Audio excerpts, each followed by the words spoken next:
Based on its name, you'd think Civilization V Brave New World would see the game branching out in unexpected directions. Instead, the expansion is a grand refinement, reforming key aspects like diplomacy and culture and making them much more viable than before. The result is a game that requires even more management and consideration, which creates a wonderfully tense balancing act. Sadly, these improvements also make long-standing issues like erratic AI and cumbersome negotiations all the more apparent. You'll need to brave some real difficulties to navigate this new experience. The biggest change in this newest expansion is the complete overhaul of culture. Previously, gaining a cultural victory meant constructing specific buildings, wonders, and employing specialist artists. Players then had to plug away at social policies until they completely filled out 5 policy trees. In a game that focuses on interaction, pecking away at internal development in Solitude was very passive and boring. The more entertaining alternative was to simply amass an army and roll over anyone who got in your way. With Brave New World, culture finally feels like a true force. Rather than complete trees, players have to generate sufficient tourism to attain a cultural victory. The game refers to tourism as offense and culture as defense, with each having their own separate numerical values. If you can produce more tourism than each opposing civilization's culture, you win. Are other civilizations lagging behind in culture? Gun for as much tourism as possible. Has another civilization recently amped up tourism? Quickly pump up culture before they have an advantage. While the reconstruction of culture undoubtedly benefits the game, it's hard to shake the notion that this is what it should have been originally. With Civilization V rapidly approaching 3 years old, the culture system feels like a long overdue fix, rather than an exciting new feature. Another big change is the World Congress, which gives diplomacy a much sharper edge.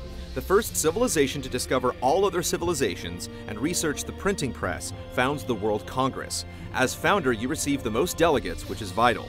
The more delegates you have, the more likely you are to enact your proposals or reject the proposals of others. Proposals can have significant impact on the way the game plays out. For example, you can enact a standing army tax, which increases unit maintenance by 25%, severely hampering militant civilizations. One of the best things about the World Congress is it makes city-states more important.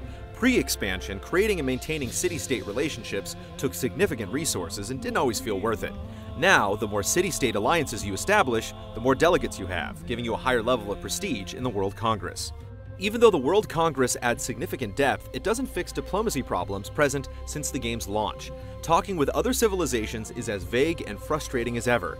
It's often hard to tell exactly what a civilization wants, how they feel about you, or what motivates their actions. Say you've maintained an alliance with a civilization for a long time, when suddenly they denounce you or declare war seemingly at random.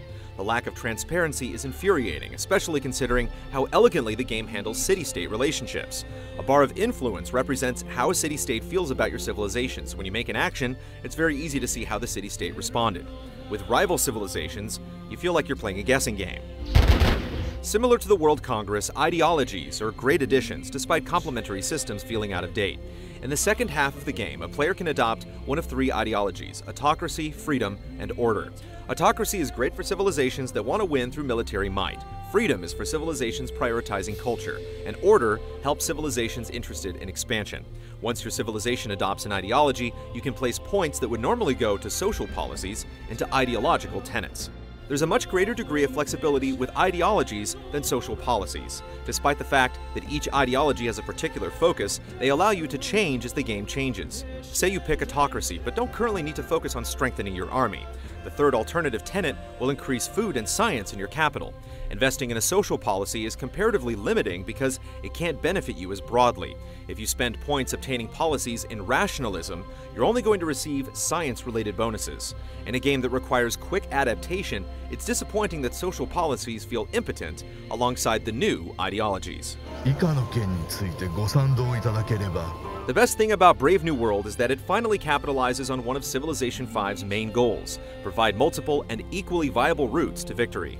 Culture and diplomacy no longer feel less valuable than science and military might. However, it's almost like you're paying $30 for fixes and alterations. It also doesn't help that the AI is as cryptic as ever.